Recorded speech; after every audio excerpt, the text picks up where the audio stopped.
Hello everyone, मैं गौरव शुक्ला आपका take YouTube channel में स्वागत करता हूं। तो आज के इस वीडियो में हम लोग प्रैक्टिस सेट नंबर 10 कवर करने वाले हैं। Top 30 PYQs UPP programmer grade 2 और कंप्यूटर ऑपरेटर के लिए।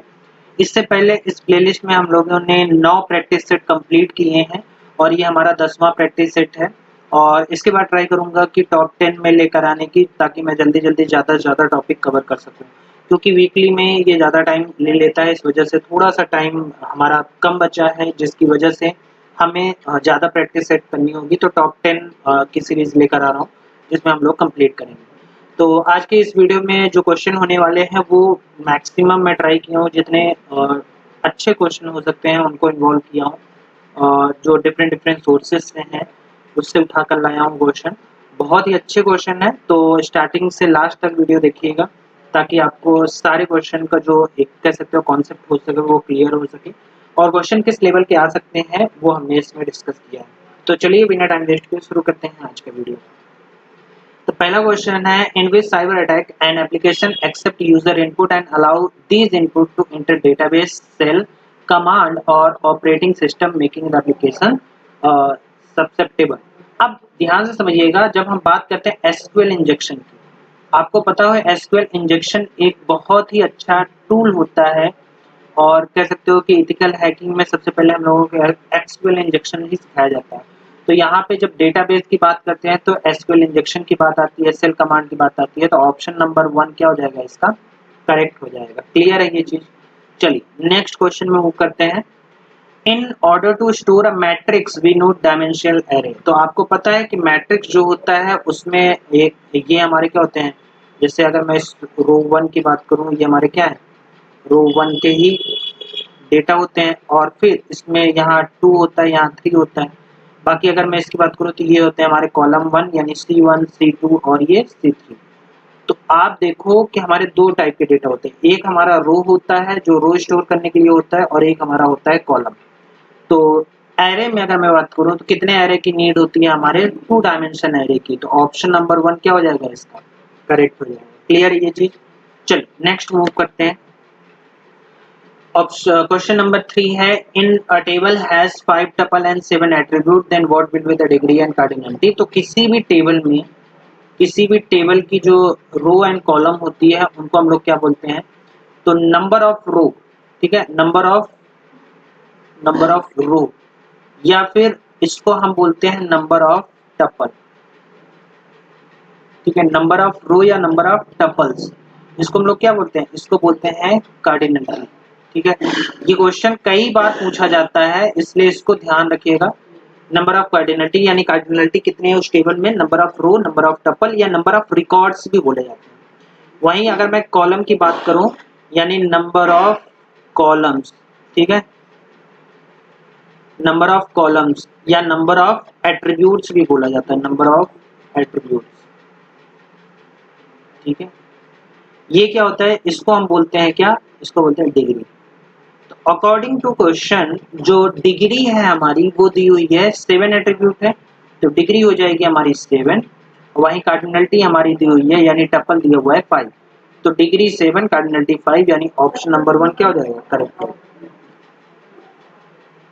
Which of the following C++ statements correctly declare an abstract class? तो abstract class में आपको ही पता है कि हम abstract method को डिफाइन करते हैं, वर्चुअली होता है। तो ऑप्शन नंबर ए क्लियरली क्या हो जाएगा, इसका करेक्ट ऑप्शन हो जाएगा, यानी class A virtual void show is equal to 0।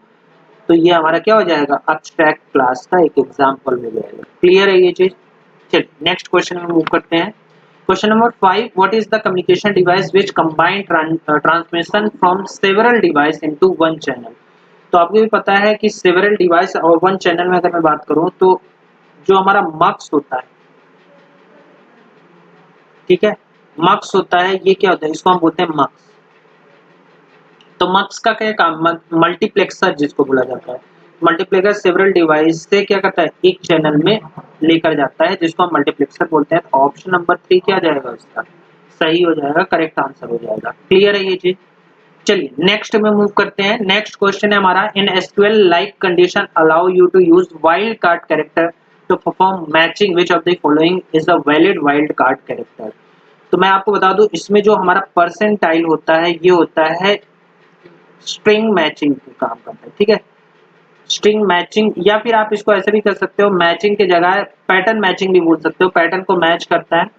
अच्छा, एसक्यूएल में दो कैरेक्टर होते हैं मैचिंग के लिए, एक हमारा होता है परसेंटाइल जो कि हम बोलते हैं ऐसा इसको मल्टी स्ट्रिंग के लिए, ठीक है, मल्टी स्ट्रिंग के लिए।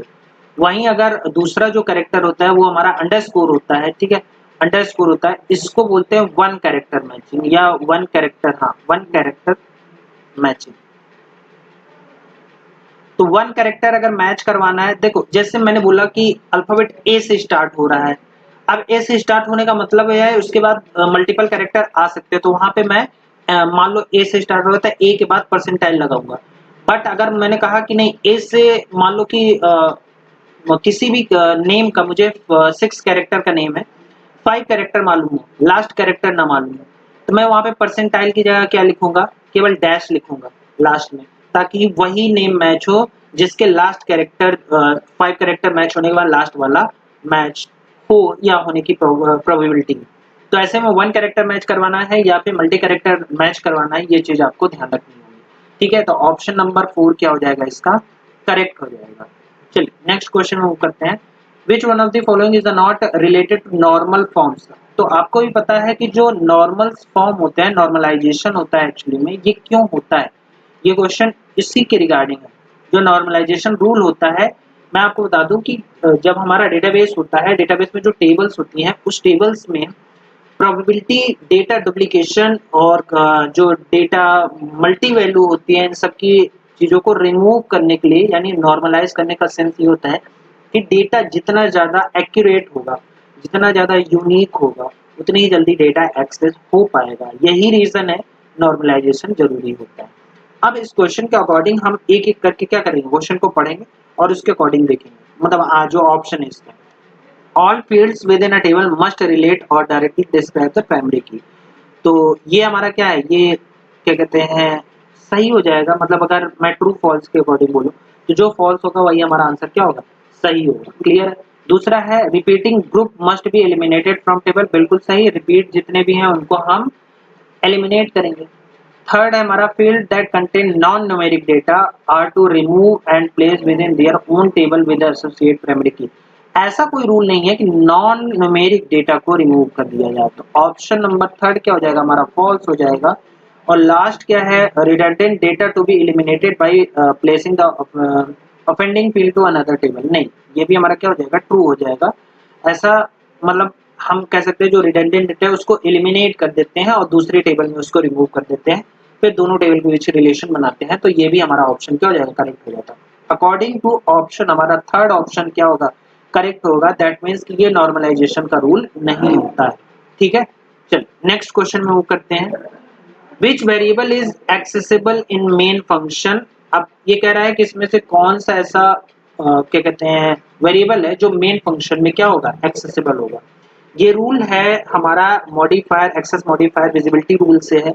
तो अगर आप इसमें देखो प्राइवेट, प्रोटेक्टेड और पब्लिक, तो पब्लिक तो बाय डिफॉल्ट होगा ही होगा, ये आपको पता है, तो ये हमारा क्या हो जाएगा, ट्रू हो जाएगा, यानी पब्लिक में जेड हमारा जाएगा। फिर बात आती है private, private with in class होता है, तो ये हमारा फॉल्स हो जाएगा, यानी कि ये केवल सैंपल में दिखाई देगा। बाकी प्रोटेक्टेड हमारा मेन मेथड में ये इन्वॉल्व रहेगा, तो ये भी हमारा दिखाई देगा, यानी ऑप्शन नंबर 4 क्या हो जाएगा, इसका करेक्ट हो जाएगा। क्लियर है, ऑप्शन नंबर 4 क्या हो जाएगा, करेक्ट हो जाएगा। अच्छा एक second, protected with in class ये भी होता है, तो ऑप्शन नंबर 2 हो जाएगा, केवल जेड होगा, ठीक है, ऑप्शन नंबर जेड, ये भी हमारा क्या हो जाएगा, फॉल्स हो जाएगा, क्योंकि प्रोटेक्टेड विद इन जो एक्सटेंडेड होता है, यानी सेम पैकेज में अगर है तभी इन्वॉल्व होगा, अदरवाइज नहीं होगा, ठीक है। चलिए नेक्स्ट मूव करते हैं। इफ 84x बेस कोई x दिया हुआ है नंबर और बोला है इज इक्वल टू 64y और base y number system, then possible value of x and y। तो आपसे पॉसिबल वैल्यू पूछा है x एंड y की, तो देखो इसको सॉल्व करने के लिए सिंपल सा तरीका है, आप दो नंबर लिखोगे, यहाँ पे मैंने लिखा है 84 इज इक्वल टू 64। अब देखो अगर आप देखोगे कोई भी नंबर, बेस नंबर अगर ये x, मैं इसको x मान लेता हूँ, इसको y मान लेता हूँ, दोनों के बेस नंबर में आप नोटिस करो ऑलवेज जो बेस नंबर होगा हमारा वो ग्रेटर होगा इसके डिजिट से। तो 8 का जो बेस नंबर होना चाहिए वो मस्ट बी, मतलब x must be greater than 8 होना चाहिए, और यहाँ y must be greater than 6 होना चाहिए। ये आपको ध्यान रखना है। तो अकॉर्डिंग टू दिस रूल हम क्या कह सकते हैं कि बी ऑप्शन तो हमारा क्या हो जाएगा, एलिमिनेट हो जाएगा, रॉन्ग हो जाएगा। तो इसको हम पहले ही हटा देते हैं। फिर हमारे पास बचता है 12 9 9 12 12 18। तो इसको एक एक करके ऑप्शन चेक कर लेते हैं। तो चेक करने का तरीका सिंपल है। और 12 की पावर अगर मैं फर्स्ट ऑप्शन लेता हूं तो 9 की पावर, मतलब ये पहले x की वैल्यू 12 होगी और y की वैल्यू 9 होगी। तो x की पावर 0 यानी 12 की पावर 0 1 होगा, तो ये 4 ही होगा। 4 प्लस ये हो जाएगा 12 इंटू 8, और इधर सेम 9 होगा तो ये हो जाएगा 6 इंटू 9 प्लस 4। आप इसको देखोगे तो ये हो जाएगा 96 प्लस 4, और ये हो जाएगा 54 प्लस 4, जो कि कहीं भी पॉसिबल नहीं है। तो ऑप्शन नंबर ए क्या हो जाएगा, ये भी हमारा गलत हो जाएगा। अब हम दूसरे ऑप्शन को चेक कर लेते हैं। ये ऑप्शन नंबर 1 था। अब ऑप्शन नंबर बी चेक कर लेते हैं। तो ऑप्शन नंबर बी में अगर हम चेक करेंगे तो सेकेंड ऑप्शन में यहाँ हो जाएगा 8 into 9 plus 4 is equal to, इधर हो जाएगा हमारा 6 इंटू 12 प्लस 4। तो ये हो जाएगा 72 प्लस 4, और ये हो जाएगा 72 प्लस 4, जो कि हमारा करेक्ट है। दैट मीन्स कि ऑप्शन नंबर की सी क्या हो जाएगा, हमारा करेक्ट ऑप्शन हो जाएगा। क्लियर है ये चीज। चलिए नेक्स्ट क्वेश्चन में मूव करते हैं। के मैप को सॉल्व करना है। के मैप से रिलेटेड क्वेश्चन है। तो इसमें देखो सिंपल सा है। अगर आप नोटिस करो तो इसमें जो हमारा ग्रुप बन रहा है, इस ग्रुप को देखते हैं। तो ये हमारा ग्रुप बनेगा, इधर का ये रहेगा और इधर का हमारा ये रहेगा। दोनों ग्रुप बनेंगे। तो दोनों ग्रुप बनने में तो WX का कोई भी हमारा रोल नहीं रहेगा। इधर में आप नोटिस करो तो Y हमारा एलिमिनेट हो जाएगा, बचेगा केवल Z, यानी Z बार, यहाँ पे Z बार मिलेगा। और बाकी इसमें आप नोटिस करोगे तो इसमें ये पूरा का पूरा कंबाइंड होगा, और इसमें यहाँ 0 0 और ये हमारा 0 1। दैट मीन्स कि यहाँ से बनेगा हमारा WX बार। तो जो इसका करेक्ट ऑप्शन होगा, ठीक है, जो करेक्ट ऑप्शन होगा वो हमारा होगा Z बार प्लस, क्योंकि ये हमारा 1 दिया हुआ है, दैट मीन्स कि ये हमारा हो जाएगा W बार, एक सेकेंड, 0 0 0 1, हाँ W बार, और ये X हो जाएगा। यहाँ पे ये थोड़ा सा अपडेट कर लीजिए आप।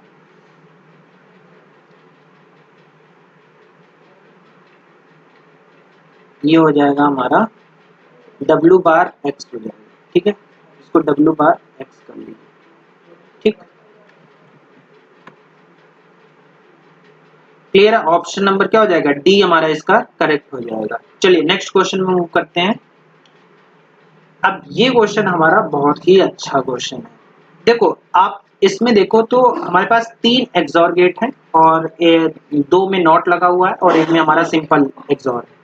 तो एक्सॉर का जो प्रोसेस होता है, एक्सॉर गेट का जो काम होता है, अगर 2 इनपुट A एंड B है तो इसको हम एक्सॉर में लिखते हैं A B, जिसकी वैल्यू होती है A बार B प्लस, और ये हो जाएगा A B बार। ठीक है, अब देखो इसमें ये बोला है कि अगर मुझे इसका रिजल्ट 1 लाना है तो A B और C की जो वैल्यू होनी चाहिए वो क्या होनी चाहिए। तो इसको हम समझते हैं। इसको समझने के लिए सबसे पहले एक्सॉर का जो ट्रूथ टेबल होता है उसको देख लेते हैं। तो अगर आप लिखते हो यहाँ पे A B और यहाँ पे मैं लिख देता हूँ A प्लस B, ठीक है, एक्सॉर का। तो यहाँ पे अगर मैं लिखूँ 0 0 0 1 1 0, तो ये हमारा आएगा यहाँ पे 1 1। तो आप इसमें देखो अगर ये 0 0 यहाँ रखोगे तो ये क्या होगा 0 0, चाहे आप यहाँ रखो यहाँ रखो, सिंपली आप देखो 0 एंड 0 यहाँ पे रखो तो ये हो जाएगा हमारा 1 और ये हो जाएगा 0, ये हो जाएगा 0 और ये हो जाएगा 1।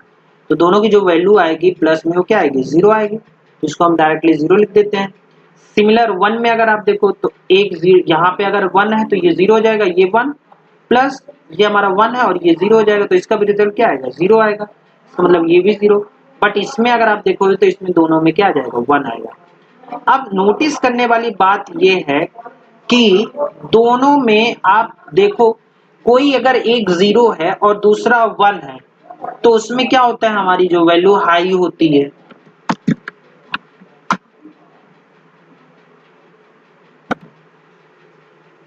तो ठीक है, यहाँ पे हमने नोटिस किया कि अगर एक भी 1 होता है तभी हमारा क्या हो जाएगा, हाई होगा यानी 1 होगा, अदरवाइज 0 होगा।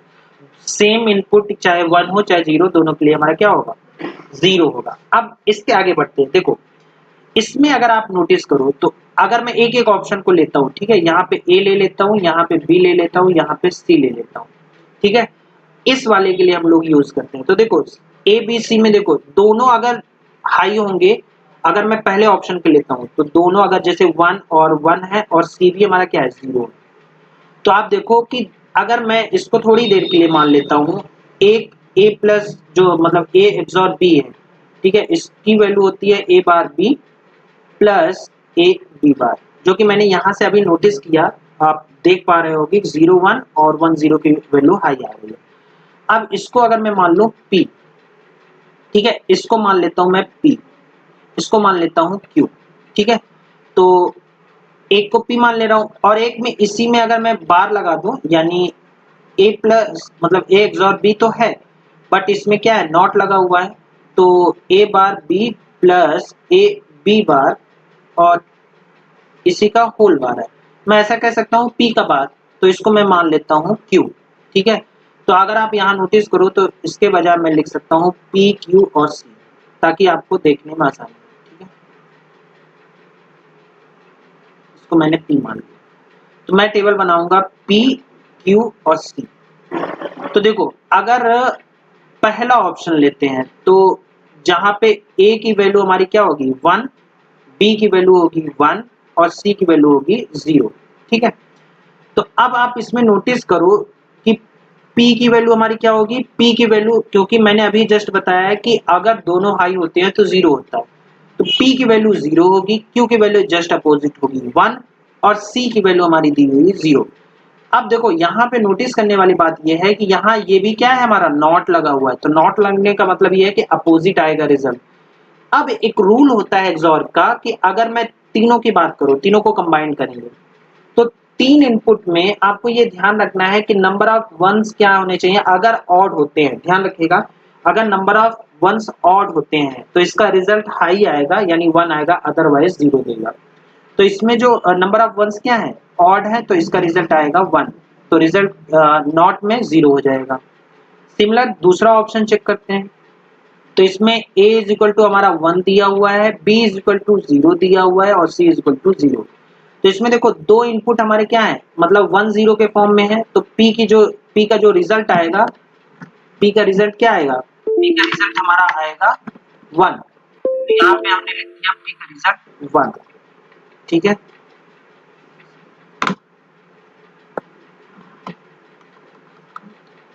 P का रिजल्ट हमारा 1 होगा, वहीं Q का रिजल्ट जस्ट अपोजिट यानी 0 होगा, ठीक है। और C हमारा बाय डिफॉल्ट 0 दिया हुआ है, तो ये भी हमारा क्या आएगा, 1 आएगा, तो इसका रिजल्ट क्या हो जाएगा, 0 हो जाएगा।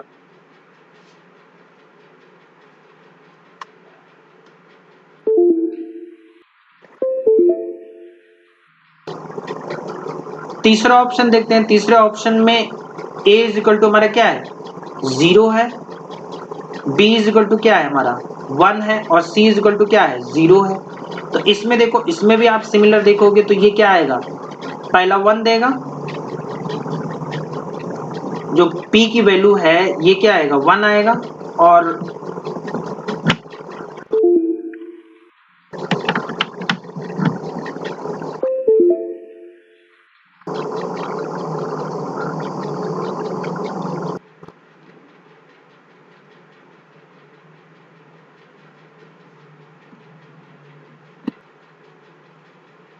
तो P की वैल्यू 1 हो जाएगी। वहीं पे अगर मैं Q की बात करूं तो Q की वैल्यू क्या हो जाएगी, 0 हो जाएगी, और C की वैल्यू हमारी बाय डिफॉल्ट क्या है, 0 दिया हुआ है, तो इसमें भी हमारा 1 रिजल्ट आएगा और यहाँ पे 0 ऑप्शन आएगा।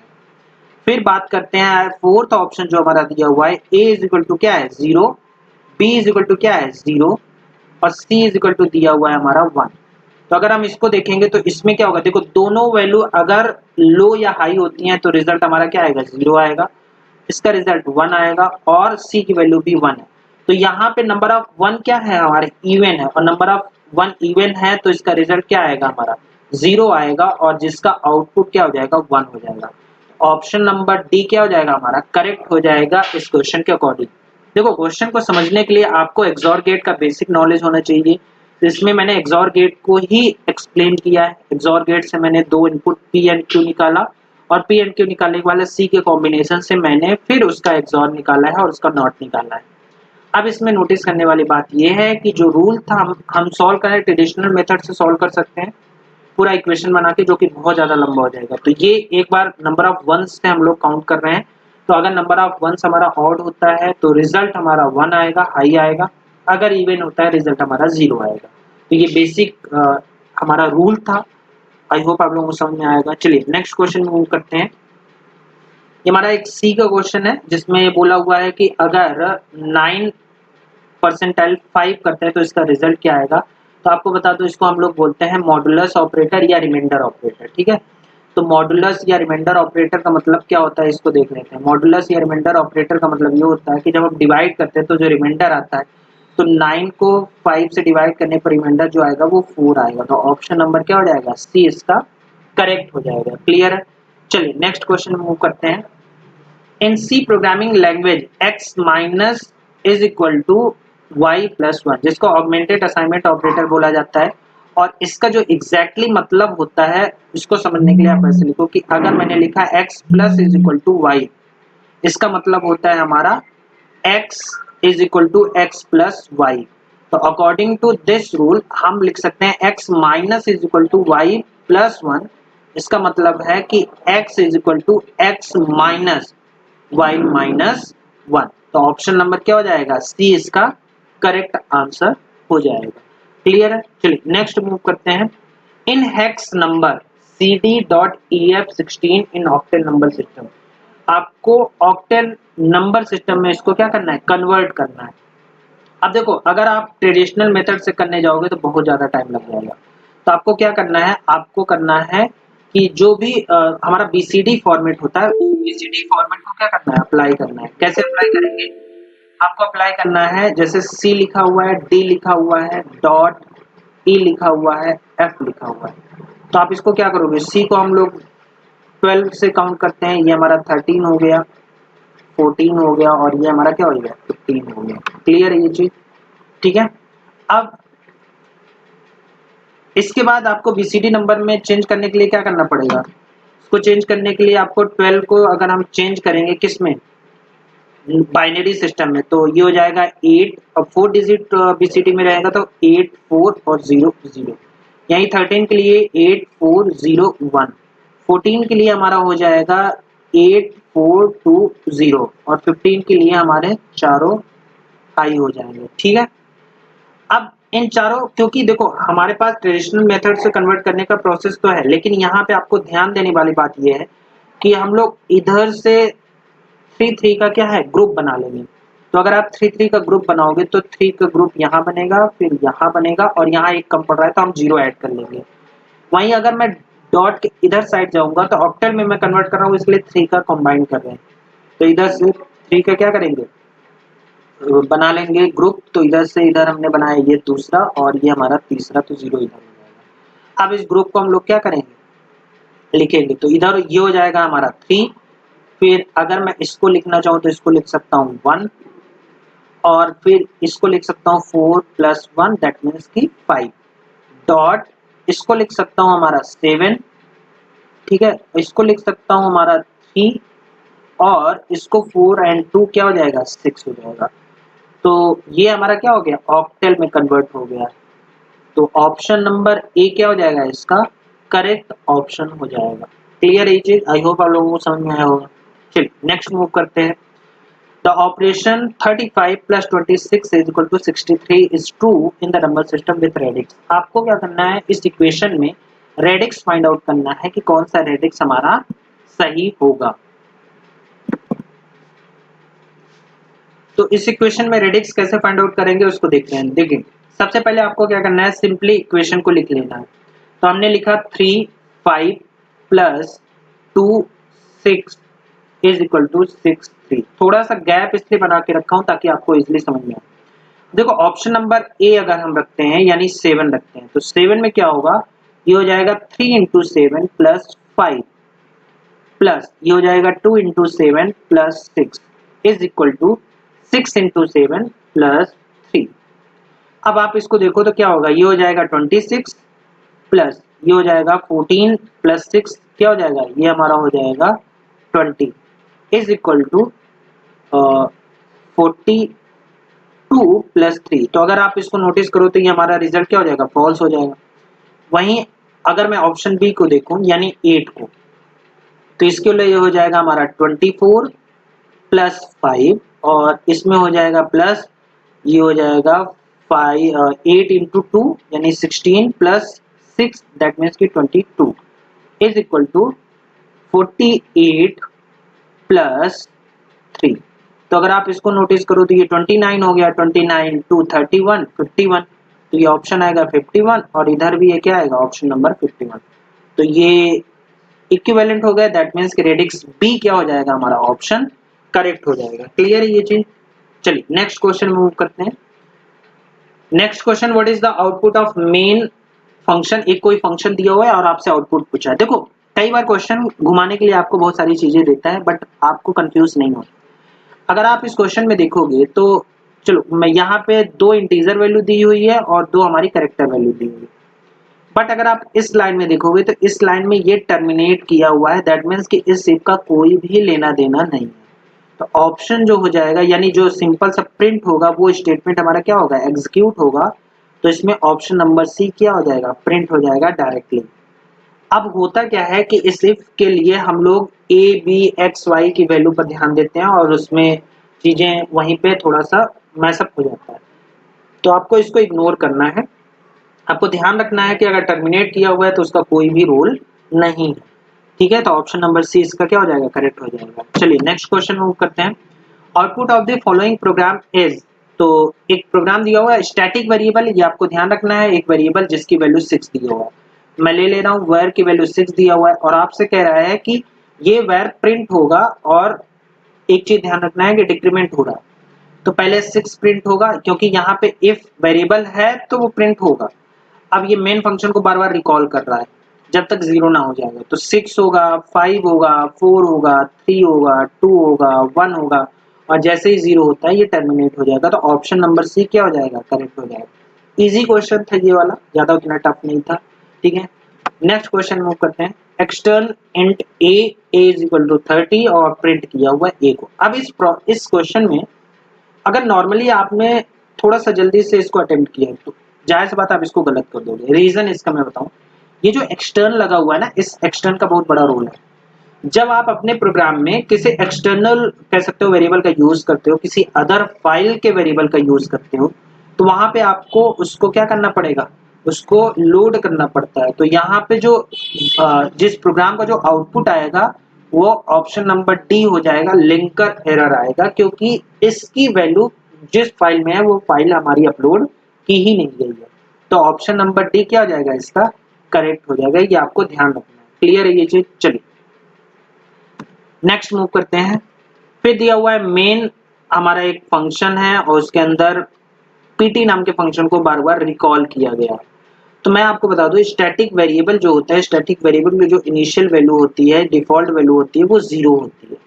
तो अगर आप इसमें देखो तो इसमें हमारा यूज हुआ है प्री इंक्रीमेंट, दैट इज कि पहले इंक्रीमेंट होगा 1 देन हमारा प्रिंट होगा। तो ये आ जाएगा 1 देन 2 और देन 3 टाइम्स है। तो ऑप्शन नंबर क्या हो जाएगा, बी हमारा करेक्ट हो जाएगा। क्लियर है ये। चलिए नेक्स्ट मूव करते हैं। नेक्स्ट एक फंक्शन दिया हुआ है इंट x करके और सॉरी फन x करके, यानी x की वैल्यू यूजर देगा। तो अगर आपसे बोला है कि अगर मैं कहूँ कि फन 16 की वैल्यू क्या होगी, तो आप इसमें नोटिस करो कि इफ फंक्शन हमारा क्या है, इफ फंक्शन तभी ट्रू हो रहा है जब x divide by 2 not equal to 0 हो, एल्स 1 आएगा। तो जब पहली बार मैं इसको क्या कर रहा हूँ, भेज रहा हूं, तो ये हो जाएगा देखो 16 डिवाइड बाई 2, तो क्या आएगा हमारा आंसर 8 आएगा। और ये नॉट इक्वल टू 0 है, बिल्कुल नॉट इक्वल टू 0 है, तो ये इसके अंदर आएगा। फिर ये डिवाइड करेगा, तो आप देखो पहली बार आपको ध्यान रखना है कि नॉट इक्वल टू 0, यहाँ रिमाइंडर नहीं है, इस चीज का आपको ध्यान रखना है।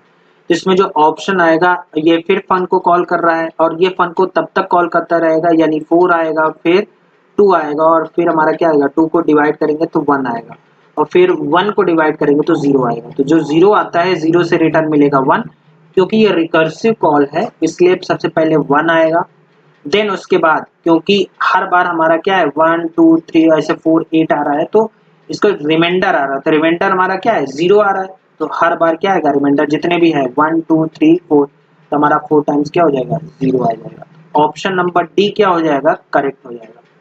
ध्यान रखिएगा रिकर्सिव कॉल है इसलिए सबसे पहले लास्ट डेप्थ तक जाएगा, डेप्थ तक जाने के बाद पूरा रिवर्स में उसका आंसर देगा। तो पहले 1 आएगा, रिटर्न 1 होगा एल्स वाले पार्ट में, फिर उसके बाद है रिटर्न जो हमारा इफ के अंदर है, इफ के अंदर सारे हमारे इवन नंबर है और इवन नंबर का रिमाइंडर हमारा 0 आ रहा है, जिस वजह से रिमाइंडर ऐड करके हमारा इसमें रिजल्ट आ रहा है। क्लियर है ये चीज। चलिए नेक्स्ट मूव करते हैं। एक कोड दिया हुआ है और इसमें दिया हुआ है स्टैटिक x की वैल्यू हमारी 5 दिया हुआ है और आपसे बोला है कि इफ अगर x नॉट इक्वल टू 0 है, तो सीधी सी बात है डिक्रीमेंट करना है, प्रिंट करना है। तो पहले हमारा क्या होगा 5 प्रिंट होगा, फिर 4 प्रिंट होगा, फिर 3 प्रिंट होगा, फिर 1 प्रिंट 2 प्रिंट होगा, फिर 1 प्रिंट होगा। जैसे ही 0 होगा क्या हो जाएगा, देखो इफ फंक्शन मेन को कॉल कर रहा है बार बार, नॉट इक्वल टू 0 जैसे ही 0 होगा एल्स पार्ट में आएगा और एल्स पार्ट हमारा डिफाइन नहीं है, इसलिए ऑप्शन नंबर सी क्या हो जाएगा इसका करेक्ट हो जाएगा। ठीक है, चलिए नेक्स्ट क्वेश्चन मूव करते हैं और ये क्वेश्चन हमारा पॉइंटर से है और पॉइंटर का रूल मैं आपको बता दूं। अगर मैं कहूं कि x की वैल्यू हमारी मान लो 10 दिया हुआ है, ठीक है, अगर मैंने लिख दिया मान लो यहाँ पे स्टार p और ये @x, तो देखो एक एड्रेस ऑफ होता है और एक वैल्यू ऑफ होता है। तो अगर मैं एस्ट्रिक लगाता हूं तो वो वैल्यू को शो करता है, यानी 10 को शो करेगा। वहीं केवल अगर मैं बात करूं इसकी एड्रेस ऑफ p, तो मान लो एक ब्लॉक है और इस ब्लॉक में 10 रखा हुआ है, तो इसका कोई मेमोरी एड्रेस होगा, मैं मान लेता हूं 10x24 ऐसा करके कोई एक एड्रेस है। तो जो एड्रेस ऑफ x होगा वो ये होगा, ठीक है, और जो वैल्यू ऑफ यानी एस्ट्रिक p होगा वो 10 होगा। तो ये चीज आपको ध्यान रखते हुए इस क्वेश्चन को सॉल्व करना है। अब मेन मेथड में हमारा दिया हुआ है c इज इक्वल टू 4, एक कोई 4 वैल्यू दी गई है। तो अगर b की बात करो तो b क्या है, b एड्रेस ऑफ c है और एड्रेस ऑफ c है, और a क्या है एड्रेस ऑफ b है। तो कुल मिला के जो वैल्यू रेफरेंस होगी वो हमारी 4 ही होगी, ये चीज आपको ध्यान रखना है। अब मैंने फंक्शन f को कॉल किया c b और a में, तो x की वैल्यू हो जाएगी हमारी जो c की वैल्यू है, और जो हमारी एस्ट्रिक पी वाई की वैल्यू है वो एक्चुअली में बी की वैल्यू को रिफर कर रहा है, और जो एस्ट्रिक डबल एस्ट्रिक हमारी पी जेड है वो किसको रिफर कर रहा है, वो हमारा ए को रिफर कर रहा है। तो कुल मिला के अगर मैं इनडायरेक्टली बोलूं तो हमारा जो पहला इंक्रीमेंट हो रहा है वो यहाँ हो रहा है।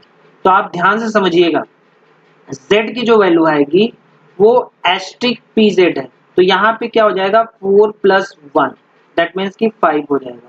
फिर हमारा y आता है, तो y की वैल्यू हो जाएगी +3, यानी हमारी जो 4 की वैल्यू है उसमें +3 करेंगे तो हो जाएगा 7। वहीं अगर मैं x की बात करूं तो बाय डिफॉल्ट 7 आया हुआ है, अपडेट हुआ है, तो ये हो जाएगा 7 + 3, तो ऑप्शन ए हो जाएगा 10। अब तीनों को रिटर्न करना है ऐड करके, तो ये हो जाएगा 10 + 7 + 5, तो ऑप्शन नंबर क्या हो जाएगा 22, बी ऑप्शन क्या हो जाएगा इसका करेक्ट हो जाएगा। क्लियर है ये चीज, बी ऑप्शन क्या हो जाएगा करेक्ट हो जाएगा। ठीक, चलिए नेक्स्ट मूव करते हैं। Question number 23, third generation computer used in generation of computer की बात करूं तो जो थर्ड जनरेशन का है, फर्स्ट जनरेशन आप सबको पता है कि फर्स्ट जनरेशन वैक्यूम ट्यूब हमारा यूज हुआ है, ठीक है। बाकी थर्ड जनरेशन की अगर मैं बात करूं, थर्ड जनरेशन में आईसी यूज होती है, आईसी, तो ऑप्शन नंबर 4 क्या हो जाएगा हमारा सही हो जाएगा। क्लियर है ये चीज। चलिए नेक्स्ट मूव करते हैं। Question number 24, which among the following is not type of cyber crime.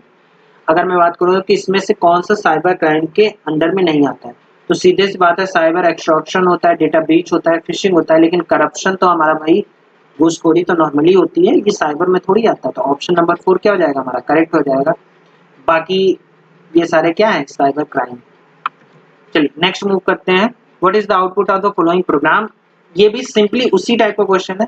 आप नोटिस करो तो इसमें इंटीजर कोई एक पॉइंटर ptrx करके रखा गया और x को जो रिफर कर रहा है, यहाँ से देखो x को रिफर कर रहा है। तो आप इसमें नोटिस करो कि अगर मैं 20 इसको असाइन कर रहा हूँ तो वैल्यू ऑफ कर रहा हूँ, तो वैल्यू ऑफ का मतलब जो x की वैल्यू होगी वो रिप्लेस हो जाएगी। x की वैल्यू जब प्रिंट करोगे तो ऑप्शन नंबर डी क्या 20 प्रिंट होगा हमारा। तो ठीक है, ऑप्शन नंबर डी इसका करेक्ट हो जाएगा। नेक्स्ट क्वेश्चन मूव करते हैं। The dash network device use to connect different device through wires. तो आपको इथरनेट हब जो होता है वो डिफरेंट टाइप के वायर्स को कनेक्ट करता है। तो ऑप्शन नंबर 2 क्या हो जाएगा, इसका करेक्ट हो जाएगा। ठीक है, चलिए नेक्स्ट मूव करते हैं। इन DBMS the content and location of data defined by Meta data, क्योंकि मेटा डेटा का काम है रॉ डेटा एक तरीके से क्या कर रहा है, डिफाइन करना। ठीक है, लोकेशन वगैरह। ये सिंपल क्वेश्चन है, थ्योरेटिकल क्वेश्चन है, डायरेक्ट इनको सॉल्व करना है। Which of the following data structure to convert infix expression into equivalent prefix and postfix? अगर आपने स्टैक पढ़ा हुआ है तो स्टैक में आपको नोटिस किया हो 3 टाइप के हमारे नोटेशन होते हैं। एक होता है हमारा प्रीफिक्स, एक होता है इनफिक्स और एक होता है पोस्टफिक्स। और इन तीनों में होता क्या है, अगर मैं a प्लस बी लिख रहा हूं तो इसको बोलते हैं हमारा नोड। ठीक है, और ये हमारा मतलब ऑपरेटर एंड ऑपरेट। तो प्रीफिक्स में हम लोग लिखते हैं क्या, प्लस ए बी, इनफिक्स में ए प्लस बी और पोस्ट फिक्स में ए बी प्लस। तो ये हमारा क्या होता है, 3 नोटेशन होते हैं, इनको आपको ध्यान रखना है। तो ऑप्शन क्या हो जाएगा, थर्ड इसका करेक्ट हो जाएगा। नेक्स्ट मूव करते हैं। What was the first computer with no mechanical part created by JB Mauchly and J Presper Eckert in 1943 called. तो इसका ऑप्शन क्या हो जाएगा, ऑप्शन नंबर 1 इसका करेक्ट हो जाएगा। अब आपसे पूछा जाता है ANIAC का जो फुल फॉर्म होता है, कई बार ये पूछा गया है क्वेश्चन, तो आप इसको लिख दीजिएगा electronic numerical integration and computer. ठीक है, तो ऑप्शन नंबर 1 क्या हो जाएगा, इसका करेक्ट हो जाएगा। नेक्स्ट एंड इस वीडियो का ये लास्ट क्वेश्चन है। The correct syntax of initialisation one dimension array. तो वन डायमेंशन एरे में सिंपली आप वेरिएबल लिखते हो, जो भी वेरिएबल होता है, और इसमें यहाँ पे लेंथ डिसाइड करते हो, जो भी उसकी लेंथ होती है, और सिंपली जो भी क्या होंगे हमारे एलिमेंट होंगे। तो अगर आप इसमें देखो तो ऑप्शन नंबर 1 क्या हो जाएगा, करेक्ट हो जाएगा। और इसमें हमारे एलिमेंट को शो ही नहीं किया हुआ, ये सिंपली एक एलिमेंट को बता रहा है, बाकी यहाँ पे कॉमा मिसिंग है, तो ये हमारा एरर हो जाएगा और यहाँ सेमीकोलन नहीं होगा। तो ऑप्शन नंबर 1 क्या हो जाएगा, करेक्ट हो जाएगा। तो आई होप आप लोगों को ये वीडियो पसंद आया होगा, वीडियो अच्छा लगा होगा। कहीं भी कोई भी क्वेश्चन में प्रॉब्लम हो तो कमेंट करके आप बता सकते हैं। और अगर आप इस चैनल पर नए हैं तो चैनल को सब्सक्राइब कर लीजिएगा। ज़्यादा से ज़्यादा इस वीडियो को शेयर करिए ताकि बाकी लोगों तक, क्योंकि लास्ट अब टाइम है हमारा यूपीपी प्रोग्रामर और कंप्यूटर ऑपरेटर के लिए। जितना जल्दी हो सके हम इसको कवर करने का ट्राई कर रहे हैं। मैक्सिमम टॉपिक वाइज लाने का मैं सोच रहा हूँ, जो 10 क्वेश्चन है हम टॉपिक वाइज लेकर आए, जितने सारे टॉपिक हैं उनको कवर कर सकें। तो अगर आपने टेलीग्राम चैनल ज्वाइन नहीं किया है तो उसको ज्वाइन कर लीजिएगा, ताकि जितने भी वीडियो के जो डॉक हैं, PDF हैं, और बाकी जो इन्फॉर्मेशन है वो वहाँ शेयर की जाती है। बाकी व्हाट्सएप चैनल भी आप ज्वाइन कर सकते हैं, सोशल मीडिया हैंडल भी आप ज्वाइन कर सकते हैं, वहाँ डेली अपडेट्स, छोटे छोटे शॉर्ट्स डाले जाते हैं, तो वहाँ भी आपको अपडेट मिलते हैं। तो मिलते हैं अगले वीडियो में अगले कंटेंट के साथ, तब तक के लिए ध्यान रखिएगा। नमस्कार, टाटा, बाय।